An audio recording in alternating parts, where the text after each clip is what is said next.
Hey, my crochet people, welcome to my first YouTube video. I am so excited for this channel. On here, we're going to be talking about crochet tips, tricks. I'm going to put out some free patterns. The first part that we're going to be doing is a segment on how to begin crochet. So in this video, we're going to talk about the basic supplies that you need. In the next video, we're going to talk about basic stitches and so on and so forth.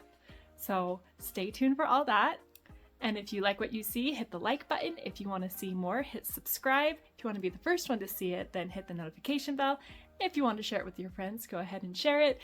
And if you want to chat with me, just leave a comment and I'll respond and we can have a little conversation in the comment section. So today, like I said, we're going to be talking about the basic crochet supplies that you need to get started. Mostly we're going to be talking about amigurumi, but most of this goes for any crochet project as well.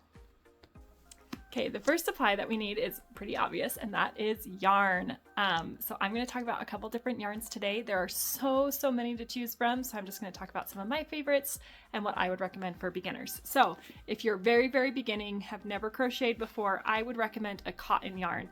I like this. I love this cotton. That's what it's called. You can get this at Hobby Lobby, and it just holds up well. It doesn't split, like this yarn doesn't split. And so it's pretty easy to crochet with. It's smooth, so it glides really easily.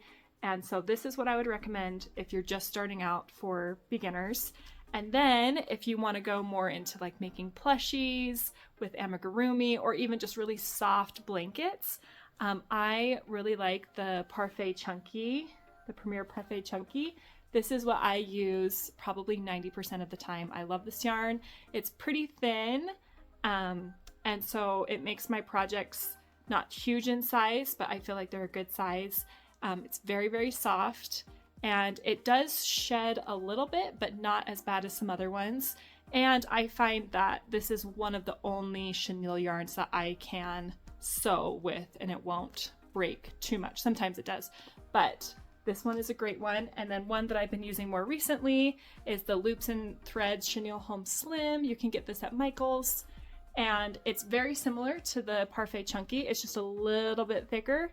And so if you want to make the plushies a little bit bigger, or they, have some different colors, you can pick that. So anyway, those are a few yarns that I would recommend. My biggest tip when finding the right yarn for you is to try out some yarns, but do not overbuy. When I first started, a lot of people told me to use acrylic yarn, and acrylic yarn is really good too. So I bought so much acrylic yarn in all the colors. I would just find a color and I would just buy it, and I would see some on sale and I would just buy. And now I have a bin full of acrylic yarn, and I don't really use it that much because I found that I prefer either more of the cotton or the plushy or blanket yarn. So if you are beginning, you don't have any yarn whatsoever, I would recommend just getting maybe one skein of a certain kind of yarn, work with it, and then you can try another one, and then you can start buying more if you like the yarn.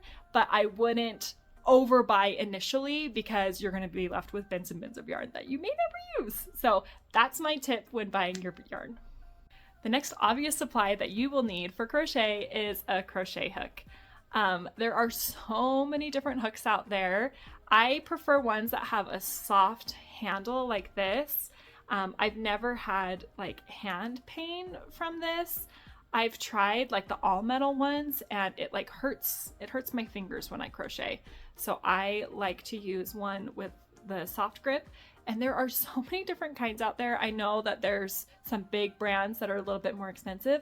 I honestly have never bought any of those. I have only used these cheap ones from Amazon, and I will link everything that I show in this video in the description below, so it's easy to find. But I can't say if the other ones are like way better because I've never used them. But I would recommend a soft handle hook because it's just easier on your hands, Important thing to keep in mind when you are using a hook is for amigurumi purposes, you do not want to use the recommended hook size on your yarn. So for example, Parfait Chunky recommended hook size for crochet is an 8mm hook. That will leave huge holes in your amigurumi because your stitches won't be tight enough. For Parfait Chunky, I use a size 4. That's my size 4. So I use size 4 for Parfait Chunky. For the Chenille Home Slim and the Sweet Snuggles Light, those are kind of like the same from Michaels, I use a 5, so just slightly bigger. And then for my cotton yarn that I like, I use a 3.25. And these, basically you want to try to get a hook that is as small as possible while you're still able to crochet, because it'll help make your stitches tight, keep your tension tight. You don't want it to be so small that it's like hard to crochet, but you do want to try to size down. When you start, when you're beginning, you'll need a bigger hook as you're just getting the hang of it. And then as you get more experience, you can go down in hook size and your stitches can get smaller and closer together. Okay, the next thing that you'll need is a pair of good scissors. You're gonna be cutting a lot of yarn. So it's nice to have a pair of trustworthy scissors that you can just take with you. But really any old household scissors will do, but you'll need scissors. Another supply you're gonna want is needles. So I use these curved needles. I know they have a name, but I can't think of them right now. But these needles are so nice. I use these obviously to sew on limbs or heads or different body parts on my amigurumi. I also use these to close off my amigurumi pieces, which I'll show in a later video. And I also use these to like weave in any ends. So needle, super big must. And like I said, make sure to get ones that are curved. It's just easier to like bring it out because it's curved. So it's not just straight that you have to like, whoop. It's easy to just whoop, and make easy sewing. Okay, the next one we're talking about is technically optional, but I consider it required. Especially if you're beginning amigurumi and you're making big amigurumi projects, these will save your life. And that's stitch markers. These little stitch markers. They come in all different colors and sizes. I have this big old thing of stitch markers that has lasted me years. I love this thing, and I would die if I didn't have these stitch markers. So what you do is when you're crocheting in a round, which is what you usually do in amigurumi, you put a stitch marker either in the last stitch of the round or the first stitch of the round, so that each round you can make sure you're getting the number of stitches that you need according to the pattern. Without these, it's really, really hard to keep track of the beginning and the end of the round. Dare I say, impossible to do that. So make sure to get stitch markers. The other thing that I use stitch markers for is blankets, especially big blankets. It can often be hard to find where your last stitch of the row is. Sometimes you'll miss a stitch or you'll add one, so your blanket turns out like this because you're adding or taking away stitches without actually meaning to. So if you're making a blanket, it's really helpful to use these stitch markers at the beginning and the end of the blanket so that you know when you get to the end to go and do the other side. So stitch markers, huge must. This next piece of supply is really for amigurumi. If you're doing blankets or clothing, you don't really need it, and that's polyfill stuffing. So obviously to stuff your stuffed animals, you need stuffing. I get the big boxes of polyfill and then I just separate them out into, well, I just have this bag and then I just refill it so that it's easy to bring it with me on the go. Again though, like with the yarn, don't start with this ginormous thing of polyfill. It'll get overwhelming and it's hard to find space to put it in, to be honest. But so just start with a smaller bag and then use it and then just get what you need as you need it. But yeah, polyfill is a must for amigurumi. Another thing that's important to have for amigurumi, but definitely not required, is safety eyes. There's lots of different kinds of safety eyes. These ones are plastic with like a white detailing to kind of give it a little bit personality. These ones are just all black. These ones are my, I think, 16 millimeter ones. Those are so nice because they're an easy way to put eyes on your stuffed animals, bring them to life. But again, definitely not required. You could also embroider your eyes with yarn. You could do felt eyes. You could do like the googly eyes. I've seen those. So lots of different ways to do eyes. I mostly do embroidery or I'll do the safety eyes. Oh, you can also crochet eyes. Those are super cute too. So those are a fun convenience thing to have. There's lots of different size options. I usually use anywhere between a 10 to an 18 millimeter. Sometimes I use biggers for large plushies. Sometimes I use smaller if they're like a really small plushie, but generally I'm somewhere between 10 and 18. Again, for safety eyes, you can go crazy buying. There's like glitter eyes, there's all sorts of different designs.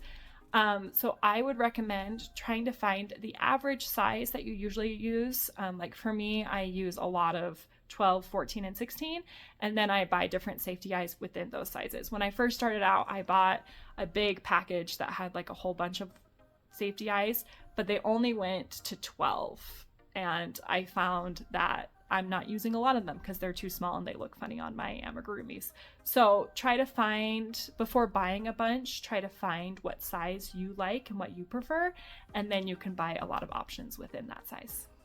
Okay, this is another optional one that will save your life. I am not even kidding. That is pins. These pins, I started out just using these pins. These are just like a normal sewing pin.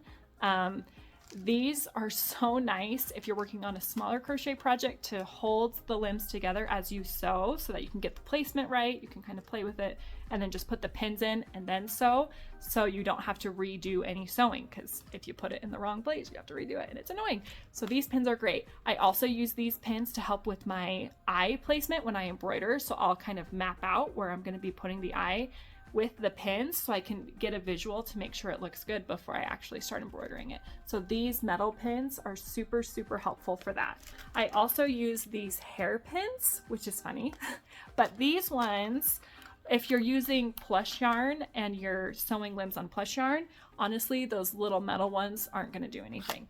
But these plastic hair pins, they grip it a little bit better. They're not likely to come out as much, and they're longer, so they just hold the piece together better. So I use these when I sew on plush limbs for my amigurumi. I map out the eyes and stuff with this one, and then I use these to hold it all together as I sew.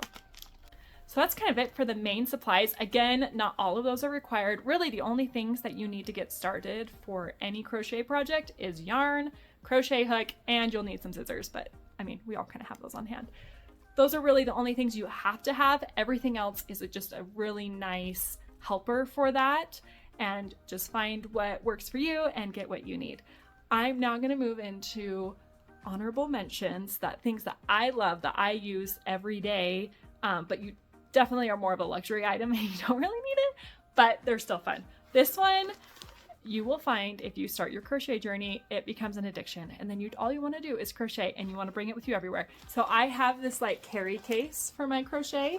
So you can put your yarn in here, and then the yarn can come out these holes so that your yarn stays clean and it doesn't get all dirty wherever you're at. It just can stay in here. You can zip it up and then your yarn just comes out while you crochet. And then it also has pockets on the side. It has, where is it? These is where you can put like your crochet hook, you can put your scissors, your needles. It has a like a zip pocket, so you can put kind of the smaller things in there that you don't want to have falling out or anything like that. So this is so nice if you want to do any on-the-go crocheting. If you're a passenger in a car and you want to crochet in the car, or you want to take your kids to the park and you're sitting on the bench watching your kids play, or you go to a family event and you kind of want to avoid talking to people, so you just bring this and crochet. If you're like me, yep, that's me. So anyway, this is such a fun thing, and you can bring it anywhere with you, and it makes it easy. Another thing that I don't have a physical item for is YouTube videos. I wanted to learn how to do amigurumi a few years ago, and I had no idea where to get started. I had started making baby blankets, but they took me a long time and I didn't really love it, but I saw these stuffed animals that people were making. I'm like, oh man, I want to do that so bad. So I looked up YouTube videos, and that was such a big help to me. I'm a pretty visual learner, so seeing people do it, it was easy for me to kind of pick up on it like that. So YouTube videos are super, super helpful. There's a lot of video out there to help you start your crochet, and like I said, I'm going to be putting some out more in the future, so subscribe if you want to see those. Other than YouTube videos, there's also a lot of how-to books that you can check out from your library or get on Kindle or Amazon or whatever. There's also a lot of classes that you can take if you want to just check your local like community center or your library, or even local craft stores often have crochet classes. And so There's a lot of different ways to learn how to crochet, or a friend. I have taught a few people how to crochet, mostly my friends' kids who are interested in it, and it is so fun. I love it so much. So just talk to someone who knows how to crochet that you know, and I'm sure they are more than happy to help you. All right, this last piece that I'm going to show you is one that I never thought I needed, and I most recently found. It is this safety eye helper. So sometimes when you're putting the backs of the safety eyes on, it hurts so bad because it's such a tight fit. So you're like yanking and pulling at this thing and it really hurts your fingers and it's hard to get on. This, you just put the safety eye and then the backing and you put it against a table and you just push down and it just pops it on for you. It doesn't hurt you and it makes it super, super easy. I had no idea that I needed these until I came across them on Amazon and I was like, oh, I'll try them out. And now I use them all the time. So these are a lifesaver for if you're going to be using safety eyes. So that's it for my crochet supplies that you need to get started on your crochet journey. I'm sure that I missed other things. So other crocheters, if you have any trusty supplies or yarns that you like to use, comment below what you like and we'll all learn from each other. Thank you for watching and have a great day, guys. Bye.